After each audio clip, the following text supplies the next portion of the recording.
Just a story, how a ghost solved a ghastly Philadelphia murder. 6 months had passed since Rose McCloskey, 19, met a horrible death, her skull crushed and her throat slit, in Philadelphia's Fairmount Park. It was January 5, 1933, when a park guard spotted the pretty shop girl's corpse on a blood-soaked gravel mound under a catalpa tree.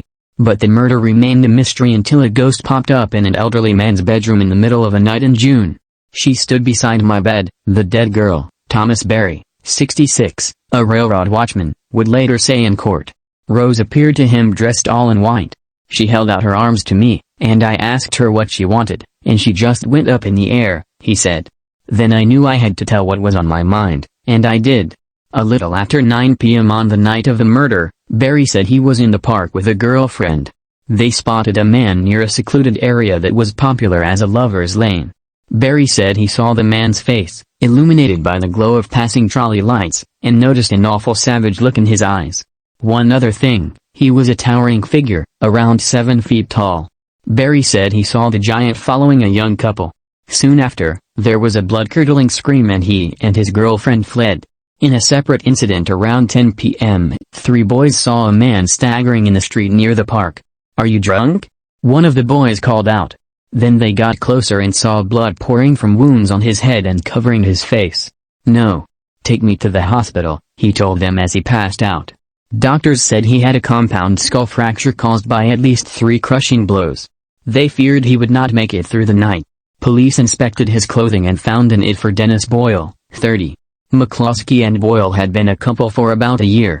They were widely known as kind, pleasant people who seemed to belong together, and were devoted to each other.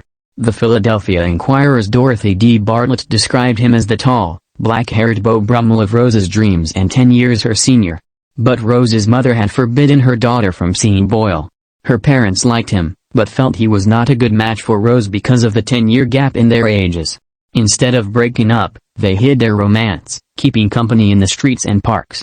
Even when they got engaged, they kept the news a secret. Boyle survived the night, and by the following afternoon, he was able to speak. "Is Rose all right?" was the first question out of his mouth.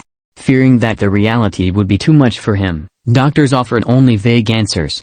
Police sat by his bedside for days, hoping to drag something useful from the injured man's incoherent comments. Even after he regained his senses and was ready to leave the hospital, nothing he said aided the investigation. Boyle remembered only that one moment he and Rose were sitting on a bench planning their future. Then he felt a tremendous blow to his head. After that, everything was blank. Philadelphia police rounded up scores of possible suspects, including a cross-dressing rag picker, but all leads fizzled. Then, in June, Berry told his ghost story and gave detectives one key detail, the abnormal height of the loiterer. Berry said he had waited so long because he feared reprisals from local hoodlums. Police were familiar with a perpetual troublemaker of such stature, 6'6", 150-pound Richard Bach Jr., 23, known on the street as Big Slim.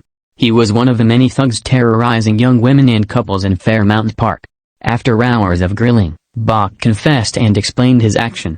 "When I see a couple necking in the park, it just sets me off my noodle, I guess," Bach told detectives. "I can't control myself. I just want the girl." Big Slim described how he spotted and then attacked the couple in a statement that he dictated to a stenographer. "I picked up a granite rock weighing about 4 or 5 pounds and threw it down and hit the man on the head.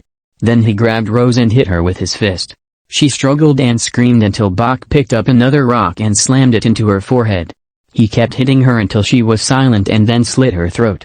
Police brought him to the scene, where he exhibited no signs that he thought he had done anything wrong as he described the attack. "Grinning killer reenacts Rose McCloskey's murder," noted a Daily News headline on June 16, 1933. Bach repudiated his confession when it was read in court during his trial, which started in July. "The police made me say what I did," he insisted on the stand, saying they kicked the confession out of him. His lawyers presented an alibi. At the time of the murder, his parents testified that Bach was home playing cards with his mother. The jury found him guilty of first-degree murder with the penalty of death in the electric chair. "A tough break for me," was all the killer said when he heard the verdict. After 2 unsuccessful appeals, Big Slim died in the chair on April 9, 1934. He had no last words and his last meal was a cup of coffee.